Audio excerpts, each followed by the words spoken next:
పెద్దలు ఈ జిల్లా ఇన్ఛార్జ్ మంత్రి గౌరవనీయులు వివేక్ గారు, మరొక సీనియర్ మంత్రి గౌరవనీయులు దామోదర్ రాజనరసింహ గారు, పొన్నం ప్రభాకర్ గారు, పొంగులేటి శ్రీనివాసరెడ్డి గారు, పిసిసి అధ్యక్షులు ఎమ్మెల్సీ గారు గౌరవనీయులు మహేష్ కుమార్ గౌడ్ గారు, ఆయిల్ ఫెడ్ అధ్యక్షులు రాఘవరెడ్డి గారు, గౌరవ శాసనసభ్యులు, శాసన మండలి సభ్యులు, వేదిక మీద ఉన్నటువంటి అన్ని వర్గాలకి, అన్ని రంగాలకు సంబంధించినటువంటి అధికారులకి, మా జిల్లా కలెక్టర్ గారికి పేరు పేరున ఈ కార్యక్రమంలో పాలు పంచుకుంటున్నటువంటి రైతన్నలందరికీ కూడా శుభాకాంక్షలు, అభినందనలు తెలియజేస్తా ఉన్నాను. ఎద్దేడిచిన యువసం, రైతేడిచిన రాజ్యం బాగుపడదని, తెలంగాణ రాష్ట్రం వస్తే తెలంగాణ రాష్ట్రంలో రైతన్నల కష్టాలు గోసలు తీరుతాయని, ఈ ప్రాంతం సస్యశ్యామలంగా మారుతుందని అనేక ఆశలు కలలు కన్నాం. ముఖ్యమంత్రి గారు వచ్చినారు కాబట్టి ఒక 2 నిమిషాలు మా సిద్దిపేట జిల్లా సమస్యలు. మనం కూర్చుంటున్నటువంటి ఈ ప్రాంతానికి పక్కనే కొండపాకని ఒక మండలం ఉంటుంది. ముఖ్యమంత్రి గారు తపాసుపల్లి అనే రిజర్వాయర్ నుంచి నీళ్లు తీసుకొచ్చి గజ్వేల్ శాసనసభ నియోజకవర్గ పరిధిలో ఉన్న అన్ని గ్రామాలకి నీళ్లు ఇస్తామని చెప్పి తపాసుపల్లి రిజర్వాయర్ని ప్రారంభించి కొండపాక మండల పరిధిలో ఉన్నటువంటి బందారం, ఇతర గ్రామాల ఒక 8 గ్రామ పంచాయతీలు, చివరిగా ఉన్నటువంటి గ్రామ పంచాయతీలకి 10 సంవత్సరాల నుంచి నీళ్ళు ఇవ్వట్లేదు. గత 1.5 ఇయర్ నుంచి నేను ఎంపీ కలిసిన తర్వాత నీటిపారుదల శాఖ మంత్రికి కొన్ని రిప్రజెంటేషన్స్ ఇచ్చినప్పుడు కొంత ఫైల్ కదిలింది.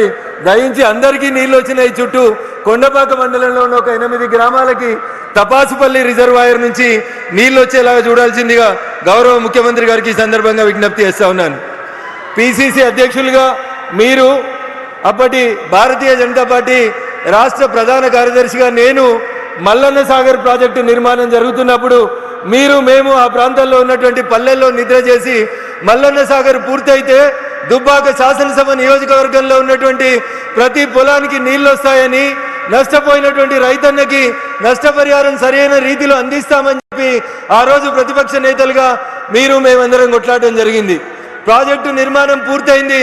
కానీ ఏ దుబ్బాక నియోజకవర్గం అయితే మల్లన్న సాగర్ 50 టీఎంసీల నీళ్లు కట్టడానికి భూమిని కోల్పోయిందో, ఆ దుబ్బాక శాసనసభ నియోజకవర్గంలో ఇంకా చాలా గ్రామాలకి కాలువలు రాలేదు, చెరువుల ద్వారా నీళ్లు అందించడం జరగట్లేదు. కాబట్టి దయచేసి ఈ 2 రిజర్వాయర్లకు సంబంధించినటువంటి అంశాన్ని ఇప్పుడు నేను మీకు ఒక రిప్రజెంటేషన్ ఇస్తా ఉన్న ముఖ్యమంత్రి గారు హైదరాబాద్ వెళ్ళిన తర్వాత దయచేసి నీటిపారుదల శాఖ మంత్రితో మాట్లాడి మాకు ఈ 2 రిజర్వాయర్లకు సంబంధించినటువంటి నీటి కోస తీర్చాలని, మొదటిసారి మీరు సిద్దిపేట జిల్లాకి, సిద్దిపేట ప్రాంతానికి మొదటిసారి వచ్చినారు కాబట్టి ఈ ప్రాంత రైతన్నల కష్టాన్ని మీ దృష్టికి తీసుకొస్తా ఉన్నాం.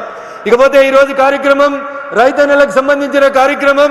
ఆయిల్ ఫెడ్ మనం పెట్టుకోవాల్సినటువంటి పామాయిల్ మొక్కలకు సంబంధించి మొట్టమొదటిసారిగా తుమ్మల నాగేశ్వరరావు గారు ఖమ్మం జిల్లాలో ఈ పంటని బాగా అభివృద్ధి చేస్తూ ఉన్నారు. సిద్దిపేట ప్రాంతానికి ఈ పంటను తీసుకురావాలని చెప్పి గత ప్రభుత్వ హయాంలో కొన్ని చర్యలు తీసుకున్నప్పుడు రైతన్నలు భయపడి ముందుకు రాక ఈ ఫామ్ ఆయిల్ చెట్లు పెట్టుకోవడానికి ఇబ్బంది పడుతున్నప్పుడు నేను అప్పుడే కొత్తగా గెలిచినటువంటి దుబ్బాక శాసనసభ్యునిగా నాకు పూర్వీకుల నుంచి సంక్రమించిన 16 ఎకరాల వ్యవసాయ భూమిలో పామ్ ఆయిల్ సాగు చేయడంతో పాటు మా దుబ్బాక రైతన్నలందరినీ కూడా ఖమ్మం జిల్లా అశ్వరావుపేటకు పంపించి సిద్దిపేట జిల్లా రైతాంగం పామాయిల్ వైపు అడుగులు వేసే రీతి లోపల మేము రైతన్నలకు ఆ రోజు చేదోడు వాదోడుగా నిలబడ్డాం. అటు భారత ప్రభుత్వం, ఇటు రాష్ట్ర ప్రభుత్వం పూర్తిగా పామాయిల్ మొక్క దగ్గర నుంచి మొదలుకొంటే పంట వచ్చే 4 సంవత్సరాల దాకా భారత ప్రభుత్వం ఒక రైతుకి ఒక ఎకరాకి 4,200 రూపాయలు నగదు ఎట్లయితే ఈ రాష్ట్ర ప్రభుత్వాలు రైతు బంధు, రైతు భరోసాలు ఇస్తా ఉన్నాయో అదే రకంగా పామాయిల్ వేసుకున్న ప్రతి రైతుకి 4 సంవత్సరాలు పంట వచ్చేలోపు ప్రతి ఒక్కరికి ఎకరాకి 4,200 రూపాయలు ఇస్తూ భారత ప్రభుత్వం ఈ పంటను ప్రోత్సహిస్తూ ఉంది. అన్న చాలా మంది వేసిర్రు, ఇంకా మేము వేయాలన్నా, ఇప్పటికే